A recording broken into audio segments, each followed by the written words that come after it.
So, you want to play an undead character, do you? You want to bite your teeth into the juicy leg of the living, torment the souls of those just trying to eke out a normal life here in the Flaness, or the Faerun, or whatever you're playing. Anyways, I'm Nate, Hollywood DM, and I wanted to talk to you a little today about a race in the book Noctis that I'm putting out called the Undead Souls. If you wanted to play an undead character, I get everyone to play a vampire. Yes, they're undead.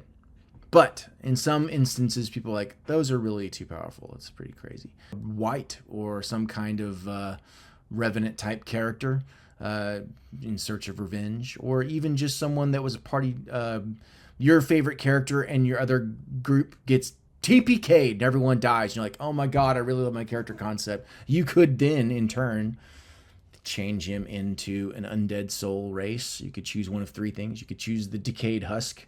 So your body of your former human bard rises from the ground some years later, and now he takes on the statistics of the Decayed Husk. Play a Wraith, so your former body dies and only the spirit's left, a specter, a spirit, a ghost. Basic thematics of form you want to take. That's the thing you are, and you hover out of the ground. Ah, shit, I died. You know, then find a new path on the world, or continue along the one. Revenge will be mine. You know, put in some ink, you bastard. I'm swamped. The final one, which I am really excited about, of the three that's part of the Undead Souls, is the Cursed Relic. And that's something that I kind of want to talk about today specifically. I don't think in any other book that's written, even in the new ones coming out, so not in Drawsteel, not in Daggerheart, not in DC-20, not in D&D, this would be the one thing I think that, and the reason why is because it's kind of difficult when I was trying to make it as a pain in the ass to do. So I tried to just make it simplistic.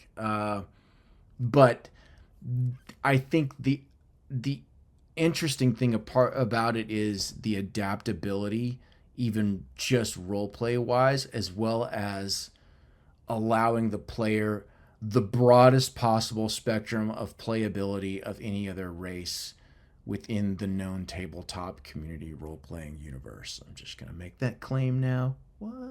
All undead of the Undead Souls have these three aspects to their character. You make a base, so like I was once a dwarf. Great, you roll your stats based on the dwarf. I was a hill dwarf, so you know, +2 strength, or is it con, and then +1 wisdom, and then you're like, I'm awesome. I love Moradin. You die, and you rise as one of these undead. You then remove all of the racial abilities that you had, with the exception of your ability stuff. So the normal, you know, stone cunning, you remove their version of dark vision because you'll get a different one. And you get the specific powers of whichever undead you are, which is the Decayed Husk, the Wraith, or the Cursed Relic. And so the three things are this. You are immortal. At that point, age does not diminish you. So things that would make you age, like if someone hasted you for some reason, like you get done, like a little piece of flesh falls off or whatever, not a problem for you. You have life sense. So unlike normal dark vision, even when you have dark vision, people are like, oh, I can just see but fine in darkness. Like if it's really dark, like black, dark, or even low light, yeah, you can see, but you still roll perception checks at disadvantage if you're playing it right, Dungeon Masters. Life sense for an undead creature is they can kind of still sense this radiant energy that's in most things. It's got a positive force. You, however, are full of necrotic energy. So you have dark vision like normal, 60 feet, but you don't have disadvantage. You roll your perception checks normally no matter what the light issues are. Magical darkness notwithstanding, that is an arcane force that's someone's calling me.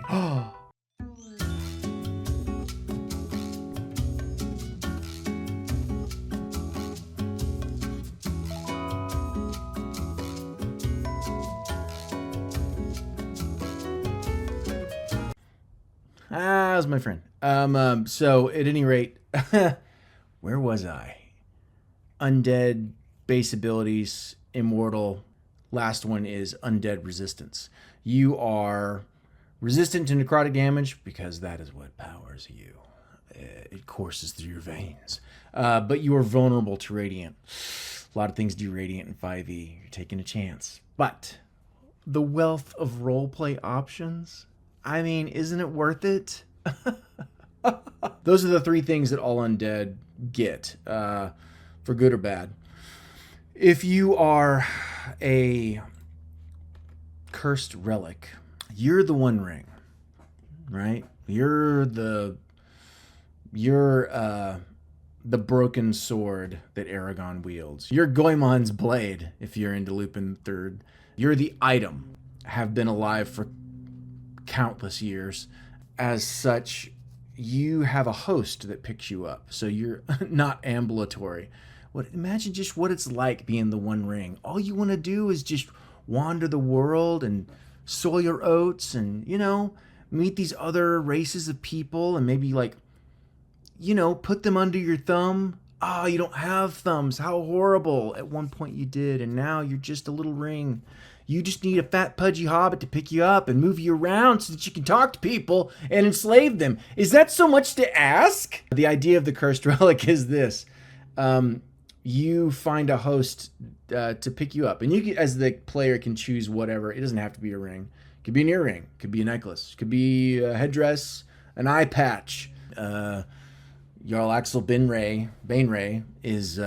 maybe he's controlled by his eye patch. Anyways, or the feather in his cap. You could be a sword or a weapon or a piece of armor. It's up to you. But the one thing is you have to call for a host to pick you up. And if a host dies, you just got to find a new one. I wanted it to be somewhat, especially as you're starting at low level. Not every host fills the bill. You can't just go into the character store and peruse off the rack what you want. You have to extend your will, your charisma, what shall we say, across the land. And this thing I put around a radius of around a mile from you, in whatever form, like some sort of song, or if it's like this smell, or some kind of psychic slow tether, or a vision that other nearby souls, people on the prime material see, and like something, the trick of the they're in the desert and they see an oasis apparition of like a woman floating in the desert, and they're like Lady of the Lake. There's a good example. Did the Lady of the Lake really exist, or was that a manufacturer of the sword? And Arthur picks up Excalibur, and Excalibur was the one that was hunting for him.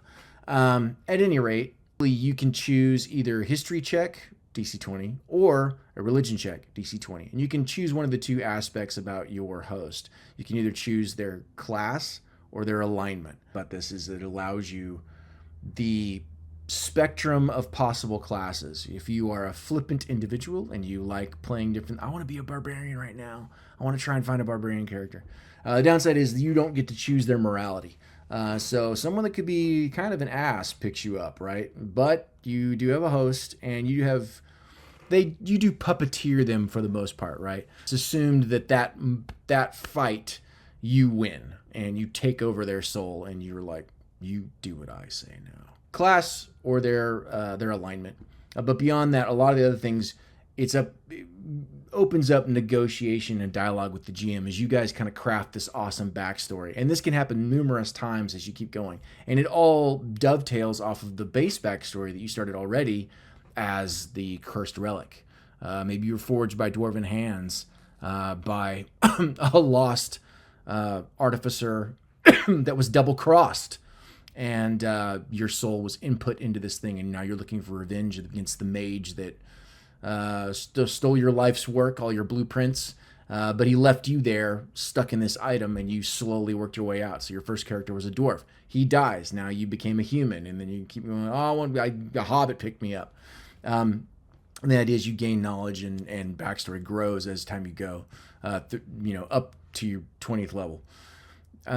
But yeah, you have your first power, as beyond just finding a new host, is grave knowledge. So you have countless years of knowledge. Whenever you get a heroic inspiration, as the DM will dole out to you. For other people, obviously that means advantage or disadvantage on your enemies if you are, in fight and combat or skill checks. For you, it's something special. You know how to make the most of these moments. You've seen this before. A heroic inspiration for you just means a 20 on the die. You can automatically gain a 20 result. If it's in combat, it becomes a crit. If it's a saving throw, you make it. If it is, any type of skill check, you're probably going to make it, but not just make it. You will surpass something that would possibly thwart a normal human. You basically puppeteer your host, and you're like, I know how to solve this. And you turn the tide of fate in your favor. As a result of this, unfortunately, mostly considered you are Cursed Relic. You can never, ever, ever get the lucky feat. The lucky feat is off limits. It doesn't mean you can't pick up a luck blade, but you can't have the lucky feat. You naturally get this version of quote unquote luck, and it's somewhat random.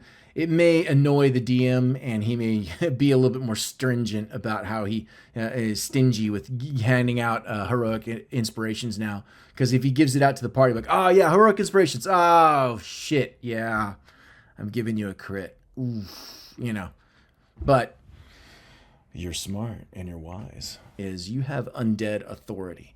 So other undead can kind of sense this superior spirit and necrotic energy floating off your host and off of the item that controls them.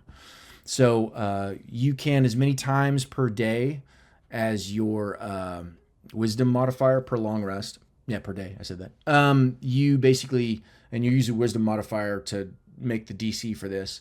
You force the undead target to make a charisma saving throw at disadvantage, which probably will work. Most undead have crap charisma saves, with very rare exceptions, vampires and liches, I think, being the only two.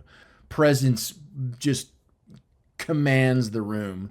But if they do succeed, they realize that you are a threat to their autonomy, and if they have those thoughts anymore, depending on the undead type. And they will shy away from you and run, or try and kill you, or your host, right? On a failed save, however, they consider you an ally. And they will, in many cases, they will definitely try and help you, but in many cases may even fight for you. All of your future persuasion checks and intimidation checks against them have advantage. That's kind of one of your benefits as a Cursed Relic. Other than that, what's great about it is the spectrum of characters you can play. So you could be just about anything. I like the idea of just the simple aspect of being the item instead of the being. Is pretty interesting. That's the main one I want to talk about. That's the Cursed Relic, which I'm really proud of. The other two, should you want to play a mundane zombie, you could be the Decayed Husk. So you have horrific visage. You're just that ugly. Your eyes become opaque, and rancid cataracts, worms wiggle their way in and out of your flesh. You always make charisma skill checks at disadvantage. If you're in a group of people and they're trying to use charisma-based checks, so persuasion or intimidation of people, at the worst possible place, they all start with disadvantage. And you're with their group with the flies, kind of, you're like a little pig pin in the back. You start with disadvantage, but they're like, we'll pay you 2,000 gold. Hey, I get it. Life sucks, but don't bitch about it. Delivering our coffee. Gotta get coffee. I'm running out of juice. You have Grip of the Grave. As most horror movies, you'll see some girl run around and she trips and falls. And a hand grabs and they can't get away. And I kind of wanted the aspect to reflect of that. So basically, whenever you make athletics checks, if you succeed on a grapple check on someone else, to break free of a grapple against you, they always have disadvantage. Whether they use acrobatics or athletics, it doesn't matter. You're just unbelievably strong as they try to wriggle free. The Grip of the Grave. The last power they have is Undead Endurance. As a Decayed Husk, you never suffer the effects of exhaustion. So Congratulations. You don't need to breathe to survive, hence, take a walk. Gents, take a walk. Gaseous poison probably doesn't affect you very well. Unlike me. I think the dog farted. But yeah, you're immune to poison damage and the poisoned condition, and that is Decayed Husks. The other third aspect you could do is be a Wraith, which is really one of probably of the three, it might be the most overpowered. But we'll see. I need to playtest it. I have not playtested it yet. You're getting it. This is a virgin class. You could totally playtest this and tell me I'm doing it wrong. Congratulations. The Wraith is obviously no longer tied to a physical body, so you get the power in corporeal form. 1 foot in the ethereal and 1 foot in the prime corporal. You gain a fly speed equal to your walking speed. There's certain things like on your person, so if you have your blade, would work really well with a warlock. But like basically you have your blade, you've got your armor, and that's about it. And it's like part of your whole undead abilities and hosts. So as you become solidified, ding, you hit and swing and do whatever. As you move, you become ethereal and you float through things, people or structures. Ethereal, you get stealth check with advantage to basically hide because you're becoming like ether and everyone's like trying to look around much like a ghost. If you stop, your movement stops and things, you can be shunted out of it. You need to make a constitution saving throw DC 15 or become stunned for the end of next turn as you like If you stop in a person, probably their life's images flood your consciousness and you reel from that moment. You get shunted off to a random direction based on what the DM figures out. But you're sitting there like, kind of dealing with the torment of like their life and yours commingling. You are, however, so sad. And you get another power called Wail of the Grave. You shriek with such sorrow or anger that it unnerves all around you, even your allies. So every creature within 60 feet of you makes a wisdom saving throw or gains the frightened condition. Those affected may make new saving throws at the end of their normal turn. As with everything in 5e, it is temporary, unfortunately. You use your Constitution modifier to determine the DC of this shriek. Yeah, you can use this ability a number of times equal to your Constitution modifier per long rest. You come out and... and finally, you also get Undead Endurance, much like the Decayed Husk. Don't have exhaustion levels. You don't need to eat. You don't need to breathe. You are immune to poison condition or being poisoned. Yeah, there you go. And that is the Undead Souls race. I know I've been talking about this Kickstarter thing. I was in backer kit. They denied me, and then I had to switch over to Kickstarter. And actually, the first time for Kickstarter, I didn't do a good enough job. Like, my campaign sucked. Really. I mean, they said it, and I was like, what? It's great. And then I looked over it, and I'm like, they're probably right. So I did some changes. I spruced it up. I tried to solidify things because as I have ADHD, I'm willing to, like, I'm apt to ramble, much like now. And so I needed to kind of, like, hone that campaign and vision. So hopefully it's good. It's actually under its second review now. If it doesn't pass this cut, they're going to kick me to the curb in the balls, and I'll have to, like, I don't know, do it on my own, and I'll put out Noctis like way later this year. Hopefully they will later this year, be like probably next year, because I'd have to do all the artwork myself. I couldn't pay anyone to do it, and I've got to change out all the AI art. Anyway, we'll see. Stay tuned, and hopefully you don't die in the process and become an undead soul yourself.